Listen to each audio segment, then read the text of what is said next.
청취자 여러분 안녕하십니까. YTN 뉴스 FM 수도권 투데이 장원석입니다. 오늘 새벽녘에 비가 쏟아졌지만 우리는 아무 일 없는 듯이 일어나서 각자의 일상을 또 보내죠. 어제도 그랬고 내일도 마찬가지일 겁니다. 그런데 별일 없는 이런 반복적인 삶이 평화가 아닐까 생각을 해봅니다.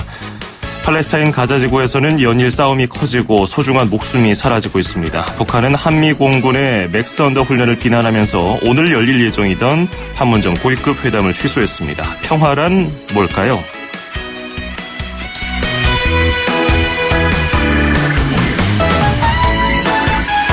오늘 수도권 투데이가 선정한 이슈는 자살 예방입니다. 보건복지부와 중앙자살예방센터가 2018 자살 예방 백서를 발표했는데요. 전 연령에서 다소 스스로 세상을 등지는 추세가 줄어들고 있었는데 10대에서 20대는 그렇지 않았습니다. 자살 예방을 위해서 여러 가지 방안이 나오고 있는데요. 화성시에서는 좀 더 현실적인 아이디어를 실천하고 있습니다. 잠시 뒤 일부 투데이 포커스에서는 화성시 자살예방센터 전준희 센터장 연결해서 관련 이야기 들어보고요. 2부에서는 서울시와 경기도 소식 차례로 전해드리겠습니다. 자, 전국적으로 비가 내리고 있습니다. 경기 내륙과 영서에는 시간당 20mm의 강한 비가 쏟아지고 있습니다. 남부지방은 오전에 개겠지만 중부지방은 오늘 밤까지 비가 이어지겠습니다. 지역에 따라서 모레까지 비가 오는 곳도 있겠는데요. 오늘 낮 기온은 서울 23도, 대구 26도, 광주가 27도, 부산이 22도가 예상됩니다. 오늘 수도권 투데이를 여는 음악은 비발디의 곡입니다. 세상에 참 평화 없어라. 고통이 없다면 참 평화는 없다라는 노래인데요. 영화 샤인에서 소개돼 유명해졌습니다. 세속 칸타타 글로리아에 수록된 성가로도 알려졌는데요. 조수미의 목소리로 전하겠습니다. 세상에 참 평화 없어라 띄워드리면서 2018년 5월 16일 수도권 투데이 시작합니다.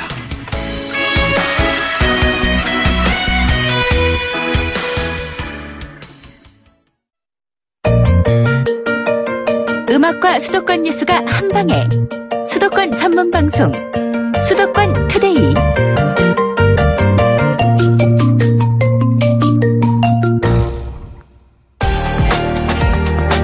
투데이 포커스.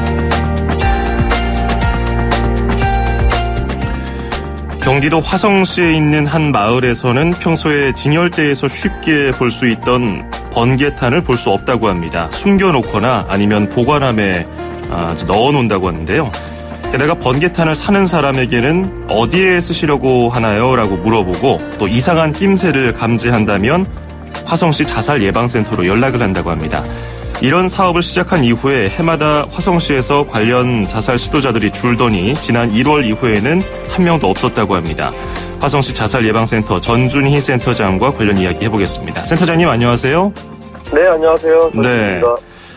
일단 화성시 자살예방센터에서는 주로 무엇을 하고 어떤 일을 하는 곳인지 간단하게 소개 부탁드리겠습니다.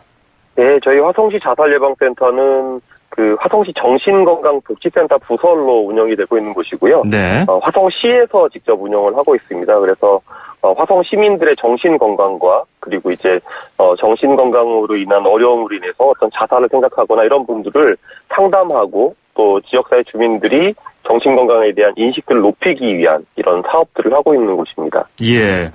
얼마 전에도 그 언론 보도가 돼서 큰 관심을 얻었었는데, 번개탄을 가게에서 팔 때, 좀 숨겨놓거나 아니면 보관함 안에 넣어놔서 눈에 띄지 않도록 하고 또 살 때 물어보는 그런 사업을 진행한다고 하는데 이거 언제부터 이런 걸 해왔나요?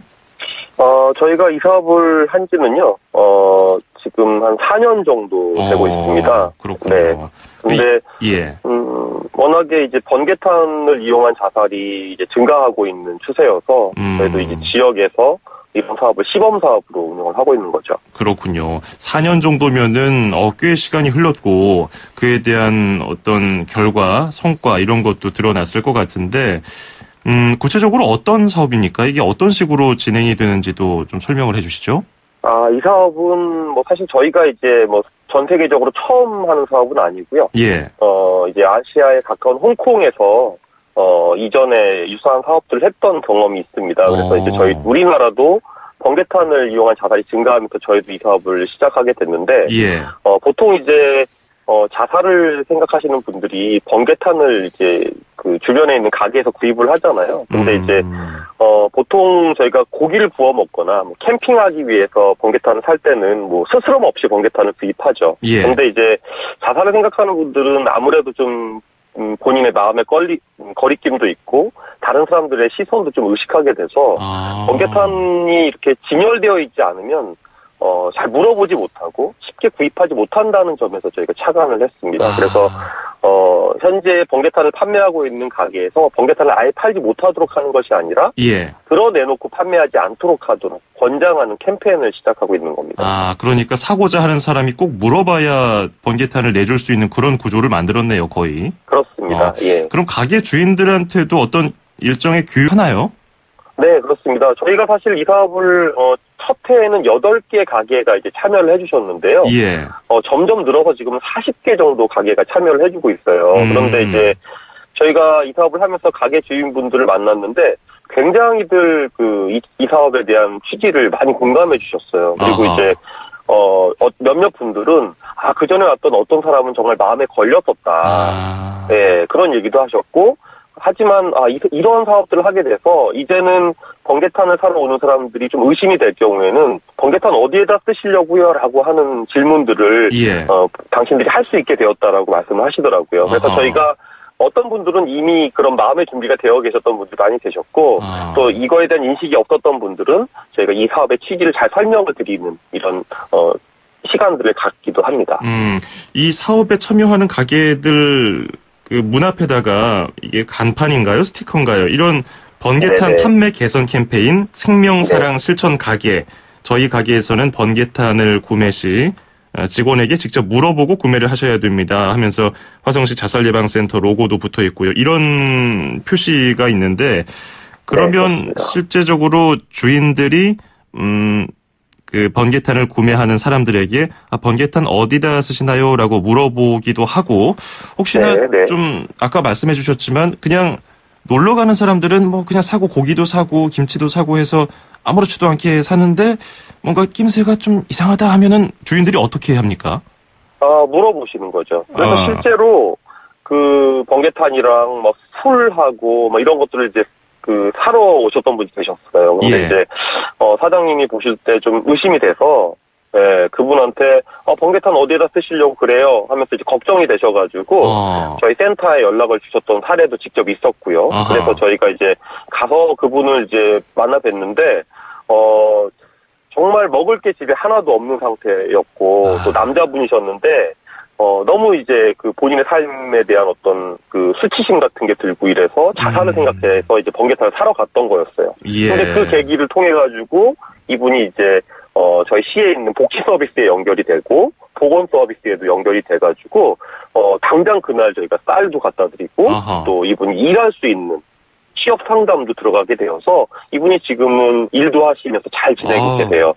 그래서 이런 이제 아주 좋은 사례들도 발생을 해서, 가게 주인분들은 굉장히 이 사업에 대한 호응이 좋습니다. 그렇군요. 이런 사례를 들으니까, 정말 간단한 아이디어 아니겠습니까? 그렇게 어렵지도 않고요. 맞아요. 돈이 많이 들어가는 것도 아닌 사업인데, 이런 생명을 지킬 수 있는 그런 계기가 됐다는 게 참 뜻깊습니다. 네, 저희도 참 그런 점에 대해서 깊게 생각하고 있습니다. 이런 신고 접수는 잦은 편입니까? 얼마나 들어오나요? 실제로 이제 번개탄 이용하는 자살을 하시는 분들을 발견했다고 해서 이제 가게에서 연락을 주시는 경우는 아주 많지는 않습니다. 그런데 이제 저희가 이제 최근에 주목하고 있는 거는 예전에 비해서 이 정신건강이나 자살로 인한 상담을 하시는 분들이 굉장히 많다는 거죠. 예. 한편으로는 이제 이런 상담을 받는 거에 대한 사람들의 편견들이 많이 줄어든 좋은 점도 있는데요. 역시 이제 어떤 최근에 실업률도 높고 사회적으로 이제 그런 어떤 경제적으로 어려운 분들이 계시다 보니까 자살에 대한 생각들을 하시는 분들이 꾸준하게 계속 있는 것 같습니다. 그럴 때마다 이제 저희 센터에 전화를 주시기도 하고 또 지역에 있는 복지기관이나 이런 곳에서 저희의 의뢰를 주시기도 합니다.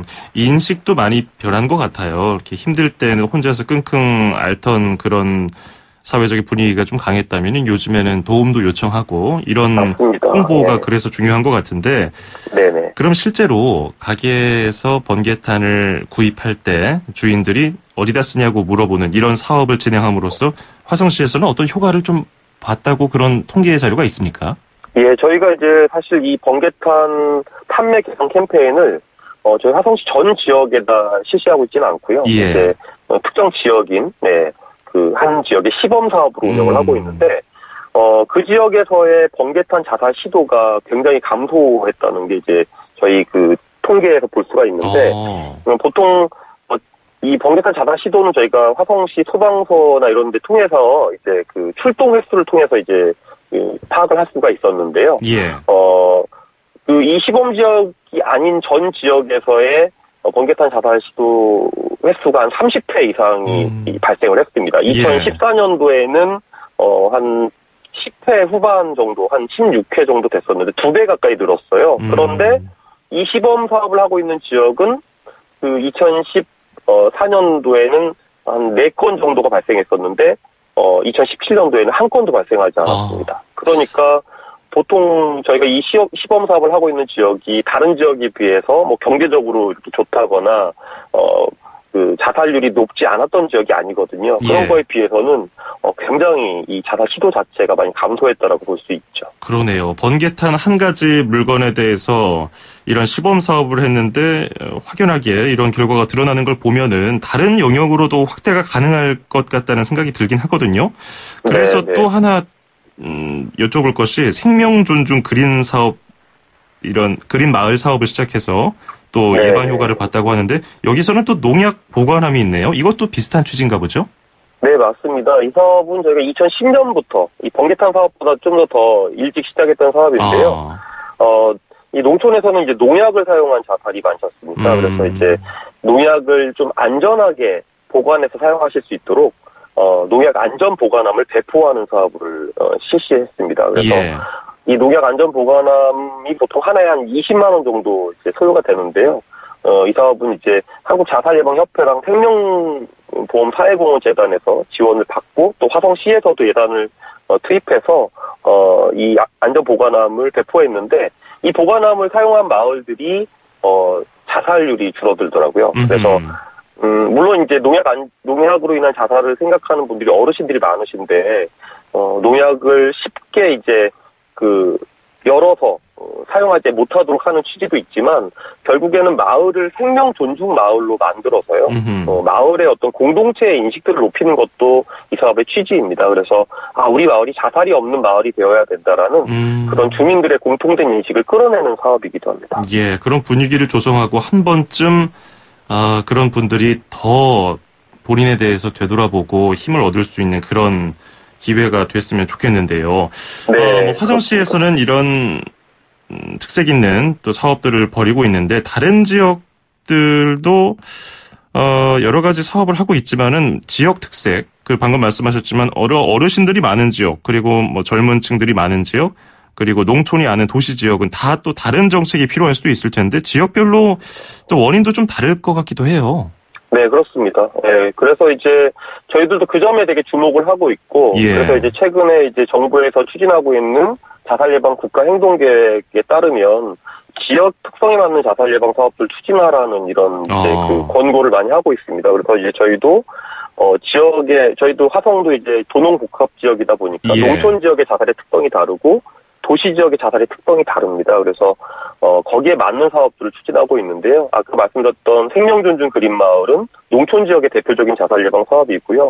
번개탄 판매 개선 캠페인은 좀 취약한 지역에서 주로 실시하고 있는 그런 사업입니다. 그리고 이제 앞으로 과제도 많은데 이제 남성들의 자살에 대한 관심이 이제 많습니다. 그래서 역시 남자들의 자살이 많기 때문에 어떻게 남자들을 더 접근해서 자살률을 낮출지에 대한 고민들을 저희 지역 특성에 맞게 고민하고 있는 상황입니다. 그렇군요. 이런 것들은 지자체에서도 하기도 하고 정부 지원도 필요할 텐데 좀 힘에 겨운 힘든 점들도 있을 것 같기도 해요. 지자체에서 자체적으로 시행하기에. 그래서 뭐 정부라든지 사회적으로 어떤 도움, 대책이 필요하다고 좀 보고 계십니까? 그런 게 자살 예방 사업은 전 사회가 같이 움직여야 되고요. 예. 최근에 이제 정부에서는 국무총리께서도 참여하는 그 민관 대책회의도 있었던 걸로 알고 있는데요. 그럼에도 불구하고 아직은 조금 더 이제 우리 사회가 여기에 관심을 많이 가져야 되는데, 아까 말씀드린 번개탄 판매 개선 캠페인도 이제 대형 어떤 상점 같은 곳도 있잖아요. 예. 그런 곳들은 참여해주지 않고 있거든요. 오히려 이제 작은 가게들이 참여를 해주세요. 그러니까 저희가 제도적으로 이제 이 사업이 뭐 대만이나 홍콩 같은 데서는 성공적으로 했던 사업들인데, 예. 국가 정책화하는 게 되게 필요하다고 저희는 생각하거든요. 그래서 번개탄 같은 그런 위험한 물건들은 좀 드러내놓고 팔지 않도록 하는 이런 정책들을 만들어내는 것들을 저희가 많이 요구하고 있지만 아직 그런 게 빨리 진행되고 있지 못하는 게 좀 아쉽고요. 그리고 이제 농약 같은 경우에도 우리나라가 이제 그 개발도상국들이 굉장히 따라하는 농약 정책들을 하는 나라인 만큼 굉장히 선도적인 나라거든요. 근데 이제 우리나라도 3년 전에 그 고독성 농약 판매가 중단됐어요. 그러면서 그 뒤로 노인들의 농약을 이용한 자살이 많이 감소했거든요. 거의 한 3배 정도 감소를 했습니다. 근데 이러한 어떤 선도적인 정책들을 저희가 더 많이 개발하고 시행할 수 있도록 정부가 더 적극적으로 움직여줬으면 하는 게 현장에서 일하는 저희들의 바람입니다. 그렇군요. 아무래도 추진력에 있어서 정부가 나서면은 그 힘을 더 받을 수 있으니까 대형마트 같은 경우도 이렇게 참여하면은 좋을 텐데 말이죠. 맞습니다. 자, 이제 화성시 자살예방센터가 이런 구체적인 실천 방안으로 좋은 성과를 내고 있는데 앞으로도 어떤 좀 계획이 있으며 또 청취자분들께 뭐 당부의 말씀 하신다면은 끝으로 좀 들어보겠습니다. 네, 뭐 저희는 다행히 저희 시에서 이제 이 자살 예방 정책에 관심이 많으셔서 작년에 화성시 자살 예방 종합계획도 수립을 해서 저희가 2022년까지 화성시의 자살률을 낮추겠다라는 그런 계획을 갖고 있는데요. 예. 저희 이런 어떤 그 계획들이 어떤 변함없이 꾸준하게 진행될 수 있도록 많은 저희 화성시 주민들의 관심도 많이 필요하고요. 예. 우리가 사회적으로 이런 내 주변에 있는 사람들에 대한 관심을 어느 때보다 더 많이 가져야 되는 시기인 것 같아요. 매년 OECD에서 자살률 통계가 발표될 때마다 정말 가슴이 철렁철렁하고 저희도 지역에서 일하면서 정말 자살률이 높은 나라라는 수치심을 느끼기도 하는데요. 네. 내 주변의 사람들에 대한 관심, 공동체의 어떤 정신들을 회복하는 그런 어떤 계기가 돼야 되지 않을까 하는 그런 바람을 갖고 있습니다. 예. 오늘 설명 참 잘 들었고요. 앞으로도 그 지역사회 좀 더 건강한 지역사회가 되도록 노력 좀 부탁드리도록 하겠습니다. 오늘 그러겠습니다. 잘 들었습니다. 네. 고맙습니다. 네, 안녕히 계세요. 네, 지금까지 화성시 자살예방센터의 전준희 센터장이었고요. 푸른 하늘에 우리 모두 여기에 듣고 잠시 뒤에 뵙죠.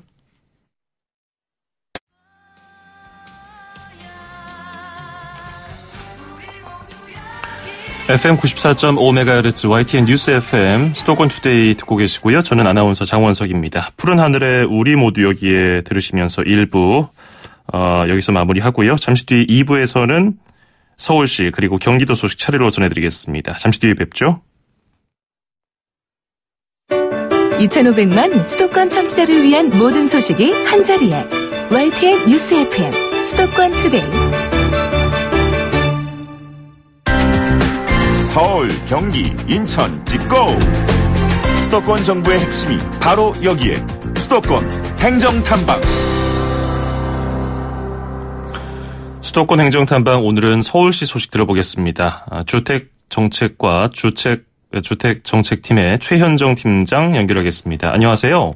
네, 안녕하세요. 예, 오늘은 신혼부부 임차보증금 지원 사업에 대해서 들어보려고 하는데 이게 어떤 사업인지부터 설명 부탁드리겠습니다. 네.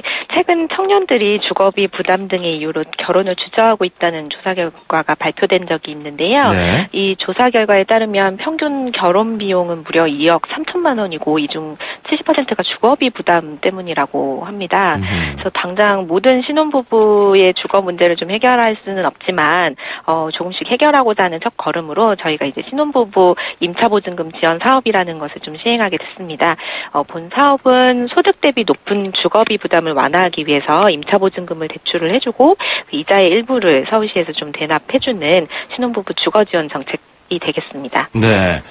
뭐 사업 이름에서 들을 수 있는 것처럼 신혼부부 임차보증금 지원 사업. 그럼 신혼부부면은 누구나 다 가능한 건가요? 뭐 자격이라든지 절차도 듣고 싶네요. 네. 신청 자격은 결혼 5년 이내 신혼부부이거나 6개월 이내 결혼 예정인 예비 신혼부부이시고요. 네. 부부 합산 연소득 8천만 원 이내에 무주택 세대주이신 분들이 서울시 관내에 임차보증금 5억 원의 주택 혹은 주거용 오피스텔을 계약하셨으면 됩니다. 신청 방법은 먼저 국민은행을 좀 방문을 하셔서 대출 한도에 대한 상담을 받으셔야 되고요. 대출 한도는 최대 2억 이내에서 보증금의 90%와 본인 소득의 일정 배율에 따라 결정이 되기 때문에 은행 상담을 먼저 좀 진행을 하시는 게 좋을 것 같아요. 예. 그래서 상담 후에 자금 계획에 부합하는 임대차 계약을 체결하신 후에 저희 서울시의 청년주거 포털이라고 있거든요. 그래서 그 포털에 신청하면 약 1일 이내에 추천서 발급이 가능하십니다. 그렇군요. 근데 신혼부부와 관련해서 여러 가지 대출 상품도 있고 지원 사업이 있는데 서울시 사업은 다른 것과 어떻게 다릅니까? 타 대출 상품이 많이 있기는 한데 대출 한도가 좀 높으면은 소득 등의 조건이 좀 까다롭고 금리가 저렴하면 대출 한도가 좀 낮아서 실효성이 부족한 부분이 있었는데요. 네. 이런 문제점을 극복하기 위해서 저희가 주택금융공사와 국민은행하고 협약을 좀 체결했습니다. 그래서 금융공사는 보증을 해주고 은행은 대출을 실행을 해주고요. 그다음에 서울시는 이자를 보전을 해주는 방법으로 대출 조건을 좀 완화를 하고 금리는 타 대출 대비 최대 1.5%포인트 가량 저렴하게 좀 실행을 할 수 있게 되는 거죠. 그러면 그 이자에 대한 지원도 어느 정도나 지속되는지도 궁금하네요. 대출 기간은 이제 최장 20년 동안 이용을 하실 수 있는데요. 예. 저희 시에서 지원을 해주는 이자 보전의 기간이 최대 6년 이내입니다. 기본적으로 2년간 저희가 지원을 해드리고 예. 최초 대출금의 10%를 상환할 경우에 한 번 더 연장이 가능하세요. 그리고 그 외로 또 대출 기간 동안 출산을 하셨거나 입양을 하신 경우에는 이와 상관없이 또 추가로 2년 연장은 가능하십니다. 그 여러 가지 또 정책이 있거든요. 서울시에. 그 외에 다른 것들도 좀 소개를 해주시죠. 저희가 이미 지난 2월 달에 예. 서울의 프로젝트라고 해서 청년의 사랑에 투자하는 서울이라는 것을 통해서 이미 발표를 한 바가 있는데요. 향후 5년 동안 신혼부부를 위해서 총 이제 매년 1.7만 호씩 총 8.5만 호를 신혼부부를 위해서 임대주택을 공급할 계획입니다. 네. 그 기존에도 사실은 좀 공급을 해왔던 부분도 있지만 신혼부부를 위해서 좀 더 많은 이제 주택을 공급을 할 예정이거든요. 그래서 저희가 지속적으로 노력을 해서 신혼부부가 살기 좋은 서울을 위해서 최선을 다하도록 하겠습니다. 네, 오늘 신혼부부들에게 임차보증금을 지원하는 사업에 대해서 들어봤습니다. 오늘 말씀 잘 들었습니다. 고맙습니다. 네, 감사합니다. 네, 지금까지 서울시 주택정책과 주택정책팀의 최현정 팀장이었습니다. 음악과 수도권 뉴스가 한방에 수도권 전문 방송 수도권 투데이.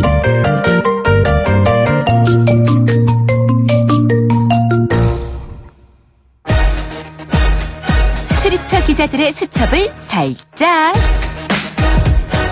가장 빠른 수도권 소식을 전해드립니다. 여기는 출입처입니다. 네, 여기는 출입처입니다. 계속해서 경기도 소식 들어보겠습니다. 중부일보 오정인 기자 연결되어 있는데요. 안녕하세요. 네, 오정인입니다. 네, 경기도가 지난 3월에 전국 지자체 가운데 최초로 경기도 생활안전 출동 기준을 도입을 했는데요. 이런 여러 가지 보도도 많았어요. 단순하게 문 열어주세요. 애완동물이 방에 갇혀 있는데 문이 잠겼습니다. 이거 열어주세요. 이런 단순한 생활 민원에 대한 119 출동을 자제하기 위해서 마련한 건데 도입한 지 한 2개월 정도 됐는데 과태료 부과 사례가 나왔네요. 네, 맞습니다. 지난 3월부터 경기도가 생활안전 출동기준 시행 들어갔는데요. 도민들이 119에 신고를 접수하면 재난종합지휘센터에서 긴급과 잠재적 긴급, 비긴급 등 위험 정도를 3단계로 나눠 판단하고 있습니다. 생활안전 출동기준 적용 2개월 만인 지난 4월 29일 첫 과태료 부과 사례가 나왔습니다. 119에 문 개방 신고를 접수한 최모 씨에게 119 요원이 민간 열쇠 업체를 연계해주면서 사건이 시작됐는데요. 네. 최 씨는 46분간 총 11차례 119에 전화를 걸고 결국엔 아내 조카들이 있다라는 허위 신고를 하면서 현장에 119가 출동하는 일이 벌어졌습니다. 아하. 경기도 재난안전본부는 현행 구조구급에 관한 법률에 따라 100만 원의 과태료를 부과했습니다. 네. 지금까지도 여러 통계를 보면은 단순한 생활 민원으로 인한 119 출동 사례가 굉장히 빈번했던 것으로 나타났는데, 그럼 이렇게 생활 안전 출동 기준을 도입했을 때 효과가 나타났나요? 네, 경기도 재난안전본부가 발표한 2017년도 구조 활동 분석 결과에 따르면 벌집 제거나 단순 문 개방 등 생활안전 구조 건수가 전체 구조 건수 14만 9천여 건의 63%를 차지한 것으로 나타났습니다. 네. 문제는 이 중 비긴급 생활안전 분야 출동으로 정작 긴급구조 활동이 늦어지는 사례가 발생한다는 건데요. 따라서 재난본부는 긴급하지 않은 경우 소방관이 출동을 거부할 수 있도록 상황별 세부 기준을 마련했습니다. 비긴급한 경우 민간 업체나 의용 소방대 등을 연계해 단순 생활안전 분야에 대한 119 출동을 자제하는 데 목표를 두고 있습니다. 이런 정책이 도입됨으로써 좀 119 구조대원들이 정말 필요한 곳에 가는 그런 것이 더 정착됐으면 좋겠네요. 자, 그리고 수원역과 경기도청, 수원 고색산업단지에 운행되고 있는 경기도 따복버스 123번, 123번 노선이 교통 여건 변화를 감안해서 노선이 확대됐다고 하는데 어제부터였네요. 어떻게 좀 달라졌나요? 네, 맞습니다. 경기도가 교통 취약 지역을 대상으로 운행하는 따복버스 중 123번 노선을 전면 개편했습니다. 기존에는 수원역과 고색 산단을 다니는 통근형 123A 노선, 수원역과 경기도청을 이동하는 통근 생활형 123B 노선만 운행됐는데요.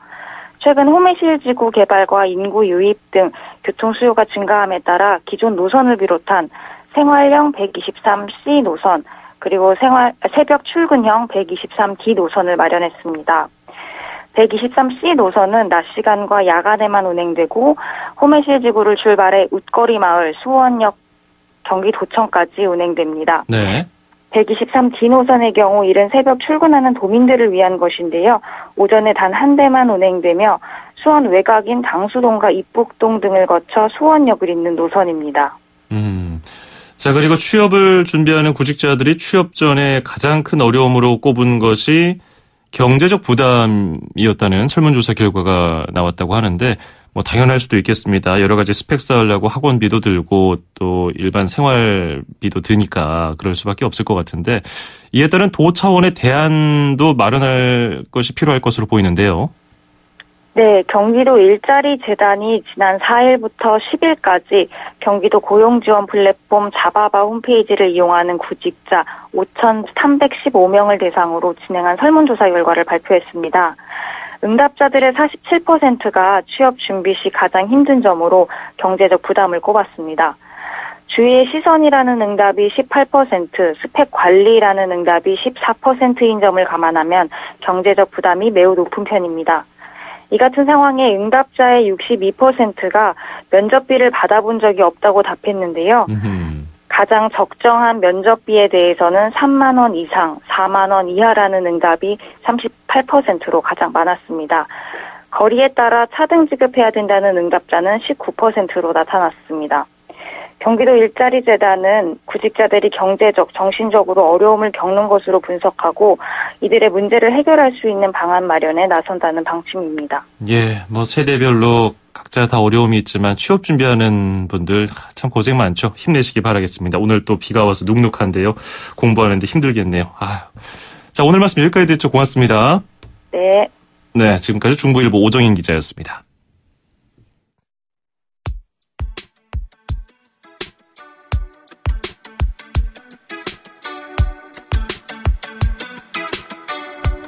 이은미의 봄비 잠시 들으시죠.